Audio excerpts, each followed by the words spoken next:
ہوا کی سی چلتی سی اس زندگی میں اللہ ایک ایسا سہارا ہے جو کبھی بھی گرنے نہیں دے گا، کبھی ٹوٹ کر بکھرنے نہیں دے گا۔ لوگ سہارا بنتے ہیں مگر سنبھالنے کے لیے نہیں، مزید توڑنے کے لیے۔ امیدیں لگانا صرف اللہ کے لیے رکھ لو، بھروسہ صرف اسی پر کرو۔ ہر مشکل کا ایک راستہ وہ کھلا چھوڑ دیتا ہے، اور وہ راستہ صبر اور توکل سے ہی ملتا ہے، کیونکہ وہ اکیلا کافی ہے، اکیلا سازگار مالک و خالق ہے، وہ سب ٹھیک کر دے گا۔ محبت اللہ کے کن کے سوا اور کسی کی محتاج نہیں ہوتی، تو پھر اسے لوگوں سے کیوں مانگتے ہو؟ کیوں ان کے پیچھے بھاگتے ہو جو تم سے دور بھاگتے ہیں؟ کیوں رابطوں کی فکر کرتے ہو؟ کیوں ہر در پر اس جھولی کو پھیلاتے ہو؟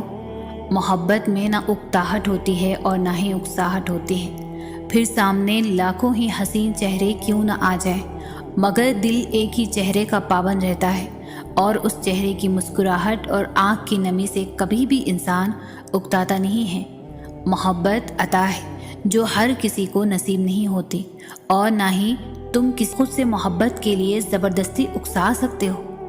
جو تمہارا ہوتا ہے وہ ہزاروں کے آنے کے بعد بھی تمہارا ہی رہتا ہے، اور جو تمہارا نہیں ہوتا وہ کسی بھی قیمت پر تمہارا نہیں ہوتا۔ تو پھر خود سے یہ جنگ کیسی؟ سے محبت کرتا ہوگا وہ تمہیں کبھی بھی اس مرحلے پر لا کر کھڑا نہیں کرے گا جہاں تمہیں محبت اور عزت میں سے کسی ایک کا انتخاب کرنا پڑے، اور جس کو تم سے محبت نہیں ہوگی وہ تمہاری ذات کی تذلیل کے لیے ہر ممکن کوشش کرے گا، اور جسے ہے بہتر انتخاب ملے گا تمہیں چھوڑ جائے گا۔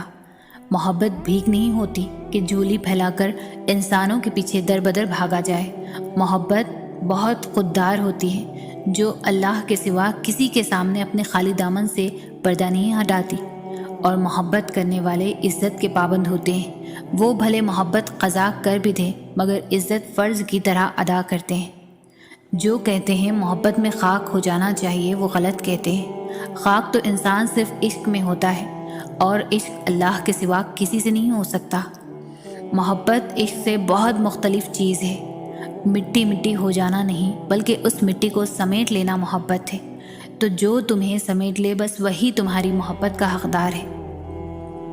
تو ایسا شخص تلاش کرو جس کو دیکھ کر صبر نہیں شکر کرو، اور اس شخص کے پیچھے مت بھاگو جو تکلیف دے کر اللہ تک لے کر جائے، بلکہ اس شخص کو تلاش کرو جو تمہیں محبت دے کر اپنے ساتھ اللہ کی جانب لے چلے، جس کے سامنے عزت نفس کو قربان نہ کرنا پڑے۔ سکون نہیں ہے، بے چینی بڑھتی جاتی ہے، دل پھٹنے لگتا ہے درد کے مارے۔ پتہ ہے ایسا کب ہوتا ہے؟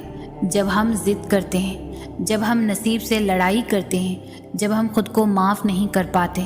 ہمارا مسئلہ ہی یہی ہے کہ ہم منہ سے تو کہہ دیتے ہیں کہ اللہ پر چھوڑ دیا ہے یہ معاملہ، اب جیسا وہ کرے گا اسی میں ہم راضی، لیکن دل میں پھر بھی کہیں نہ کہیں ہم چاہتے ہیں کہ وہی ہو جو ہم چاہتے ہیں۔ انسانی فطرت ہی ایسی ہوتی ہے کہ ہزاروں حاصل چیزوں کو چھوڑ کر بس ان کے پیچھے بھاگتا ہے جو لا حاصل رہی ہو۔ یہ کیوں نہیں سمجھتے کہ جس کو تم سے 70 ماؤں سے زیادہ محبت ہے وہ کیسے تمہیں تکلیف میں رکھ سکتا ہے؟ وہ کیسے تمہیں وہ چیز دے سکتا ہے جو تمہارے لیے بہتر نہیں؟ ہاں وہ برے کو بہتر بنانے پر بھی قادر ہے، لیکن جب اس کی نعمتوں کی ناشکری کرو گے ایک لا حاصل چیز کے لیے تو وہ کیسے راضی ہوگا؟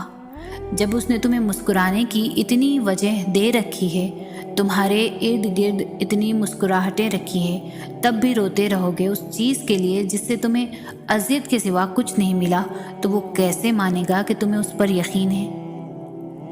بس ایک دفعہ اس کے فیصلوں پر راضی ہو جاؤ۔ اسے تم سے بے پناہ محبت ہے، بس ایک دفعہ اس کی محبت کی لاج رکھ لو۔